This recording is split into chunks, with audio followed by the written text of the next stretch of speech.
Hello friends, नमस्कार। मैं Vikas Ranjan, advocate, Muzaffarpur, Bihar. Today we discuss about section 305 Bharatiya Nyayik Sanhita 2023, which is equivalent section 380 Indian penal code 1816।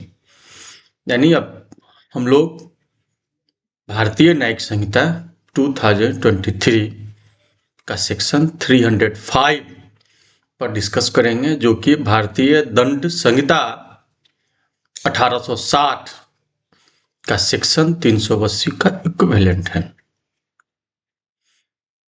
इसमें कहता है कि थेफ्ट इन ए ड्वेलिंग हाउस और मेन्स ऑफ ट्रांसपोर्टेशन और प्लेस ऑफ वर्शिप ईटीसी, यानी किसी घर में से, वाहन से या पूजा स्थल से जब कोई सामान चोरी होती है तो वह सेक्शन 305 अप्लाई होता है।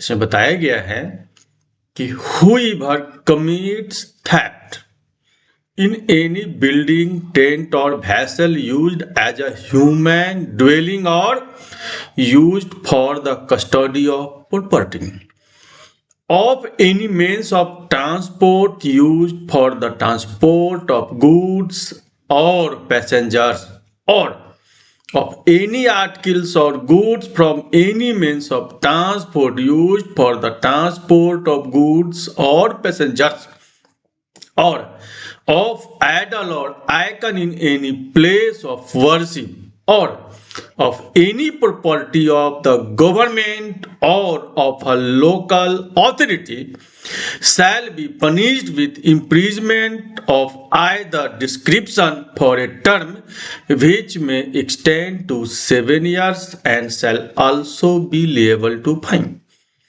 यानी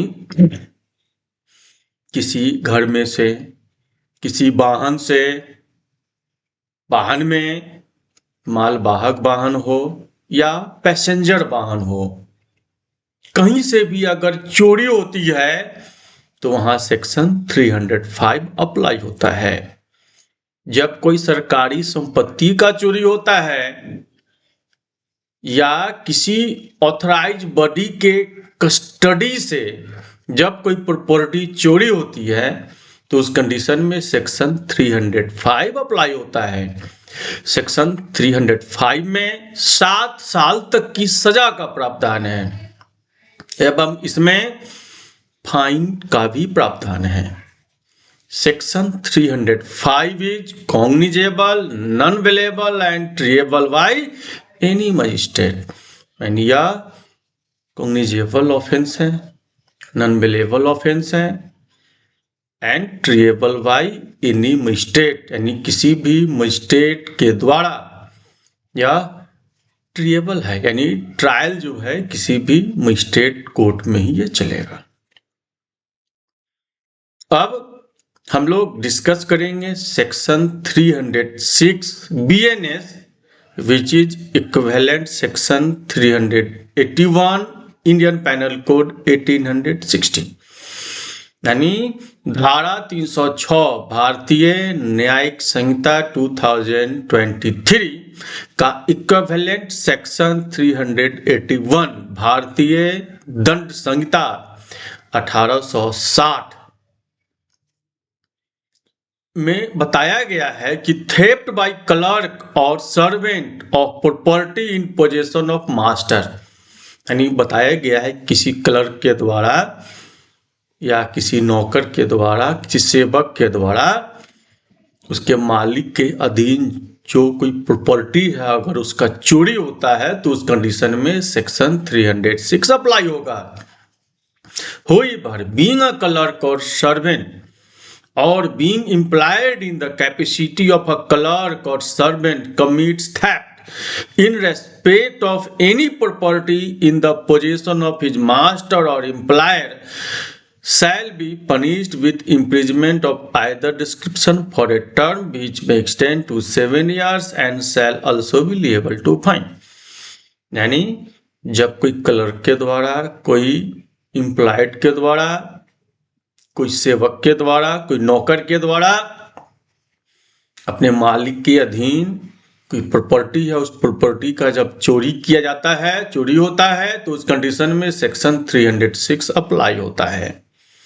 इसमें भी 7 साल तक का प्रावधान है और 7 साल तक के सजा के साथ साथ इसमें फाइन का भी प्रावधान है, यानी आर्थिक दंड भी इसमें लगता है। Section 306 Bharatiya Nyayik Sanhita 2023 is cognizable, non bailable and triable by any magistrate. तो ये भी जो है वह कॉग्निजेबल ऑफेंस है, नॉन बेलेबल ऑफेंस है और इसका ट्रायल किसी मजिस्ट्रेट के यहाँ चलता है। अभी हम लोग section 305 and section 306 Bharatiya Nyayik Sanhita 2023 पर मैंने डिस्कस किया। इसमें 305 कहता है कि कोई ड्वेलिंग हाउस, ट्रांसपोर्ट या वर्शिप, प्लेस ऑफ वर्शिप से कोई थेफ्ट होता है तो वहाँ 305 अप्लाई होता है बीएनएस। और यदि किसी नौकर के द्वारा, किसी सेवक के द्वारा या किसी क्लर्क के द्वारा उसके मालिक के अधीन कोई संपत्ति हो, उसका जब चोरी होता है तो वहाँ सेक्शन 306 अप्लाई होता है।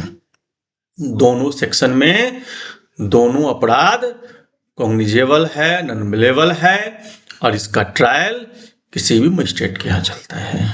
आज के वीडियो में इतना ही। नमस्कार, धन्यवाद।